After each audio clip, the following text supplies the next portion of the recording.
পোলাপান আগে শুধু স্ট্যাটাস দিত, কোটার কারণে চাকরি হয় না, কোঠা সমস্যা, মুক্তিযোদ্ধার নাতিপুতিরা সব চাকরি নিয়ে নিতেছে, দেশে চাকরি বাজার নাই, কাজকর্ম নাই, ঝামেলা, পড়াশোনা করে কি লাগা বিদেশ, এই ধরনের ডায়লগ দিত।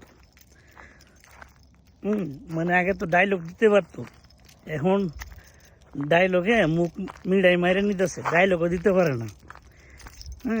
শুধু বিদেশ আইব যে এই বাও নাই, ভিসা বন্ধ, পাসপোর্ট দুর্বল হয়ে গেছে, কত নাশকতা। আগে কিন্তু বিদেশ হলেও আসতে পারতো, পড়াশোনা করে চাকরি না পাওয়া গেলে বিদেশ আসার সুযোগ ছিল, এখন সেই সুযোগও নাই।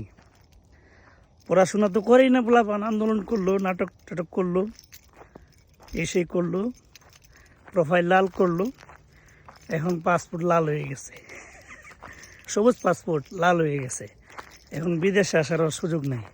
তো পোলাপান এখন দেশে বসে বসে রাজনৈতিক দোকান খুলতেছে, রাজনৈতিক দোকান খুলতেছে। কোনো রকম একটা আন্দোলনে যোগ দিছিল বা যোগ দিছে, এখন সেও এমপি প্রার্থী, সেও এলাকার নেতা, সমন্বয়ক, এই চলতেছে। মানে এই ধাপ্পাবাজি ধান্দাবাজি করে কয়দিন, আর এগুলো তো সবাই করতে পারবো না। দেখা যাচ্ছে 100 জন আন্দোলনে গেছে, বড় জোর 2-4-5 জন করতে পারবো, বাকিগুলার কিন্তু ভবিষ্যৎ অন্ধকার। তো এই জন্যই বলি, পোলাপান উঠতি বয়সের পোলাপানের যে পাকনামি না, এগুলো দেশের, পরিবারের এবং ব্যক্তির সবারই সমস্যা, শুধু এদের একার না। এদের পাকনামি বন্ধ হওয়া উচিত।